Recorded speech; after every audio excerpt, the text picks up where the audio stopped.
On February 17, 2025, EA Sports UFC 3 will officially shut down online. This game has been around since February 2nd of 2018, and the last time that I checked, there were quite a few people who still haven't moved on from the game. And so to celebrate its longevity, let's take a few minutes to talk about how UFC 3 changed striking in martial arts games forever.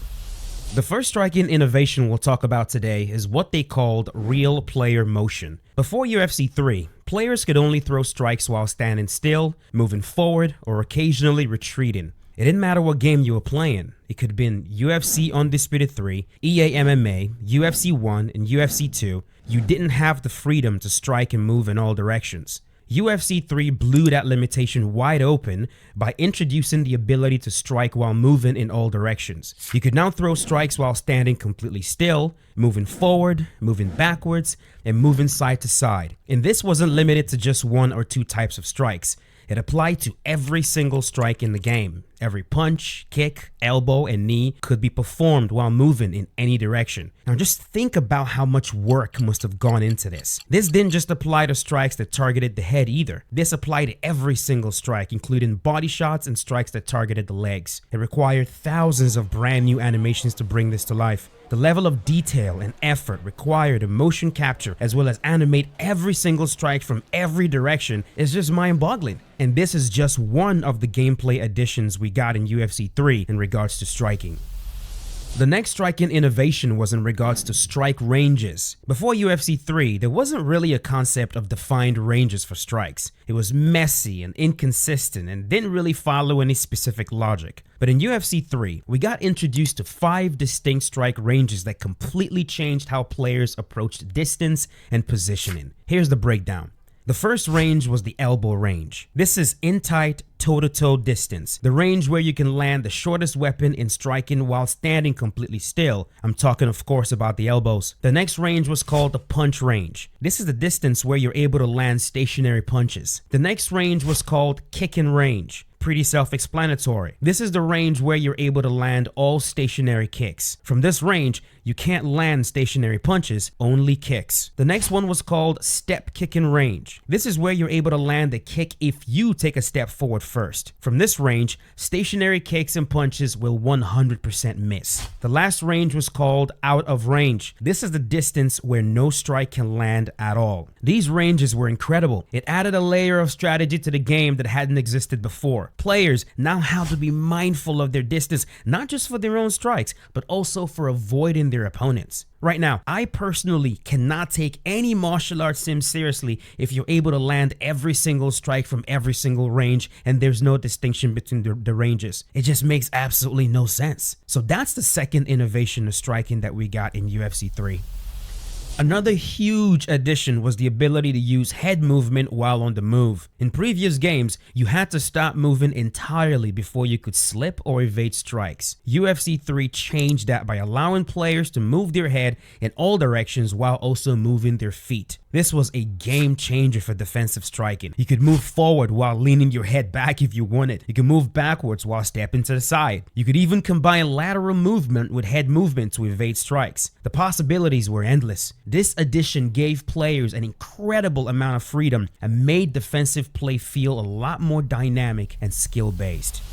Now, this next one was a bit controversial, but I'm still very happy they trusted in their vision and went through with it. I'm talking about combination limits. In UFC 3, the developers decided to limit the amount of combinations that players could string together based on the skill of the fighter they were using. This was done for the sake of realism and was achieved by introducing combo levels. We got boxing combos, kickboxing combos, Muay Thai combos, and traditional combos, each with levels ranging from 1 to 5. The higher the level, the more complex combinations a fighter could perform. For example, a fighter like Stephen Wonderboy Thompson might have a higher level in kickboxing combinations, allowing him to chain together flashy kicks and strikes, while someone like Jorge Masvidal might excel in boxing combinations, allowing him to string together punch combinations that Stephen Wonderboy Thompson might not have access to. This system forced players to really learn the fighters they were using and made the game a lot more skill-based. It also reduced the prevalence of absolutely hideously ugly, unrealistic combination. Because of this combo limit, you don't see players being able to spam consecutive right hooks to the body with Roy Jones Jr. like you see in Undisputed Boxing. The change was a big step towards making UFC 3 both more realistic and also more competitive.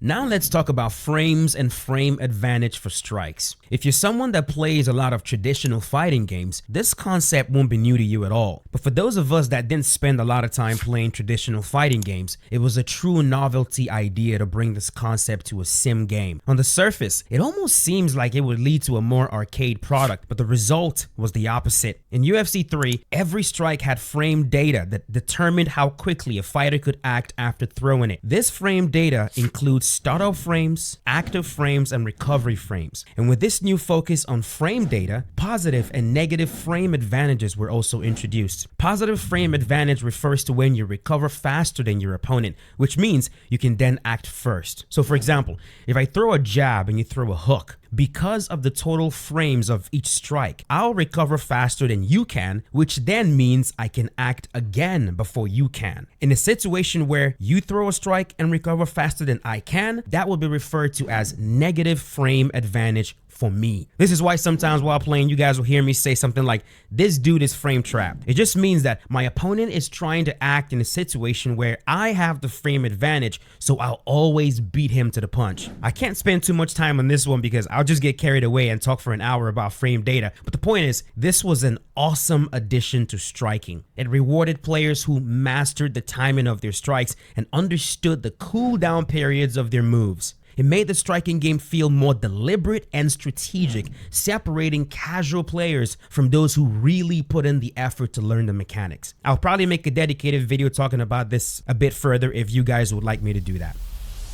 UFC 3 also introduced knockdown levels to help players better understand the severity of knockdowns. We got 4 levels: active knockdowns, alert knockdowns, knockdown, and also knockout. The active knockdown is the least severe of all knockdowns. In an active knockdown, the fighter is stunned enough to fall to the ground, but as they fall to the ground, they automatically recover very quickly. The alert knockdown is similar to the active knockdown, but unlike the active knockdown, you don't recover right away. Here, a fighter will fall like before, but almost immediately enter into a defensive ground position. And when you try to hit the fighter in an alert knockdown, that's when you jump right into their guard. The fighter is clearly hurt, but still capable of recovering if their opponent does not capitalize. The knockdown is a very severe knockdown where the fighter is dazed and you find him in a sort of fetal position. This leaves them in a vulnerable state, allowing the opponent to attack with ground and pound. In addition to ground and pound, you can also attack the downed opponent with a submission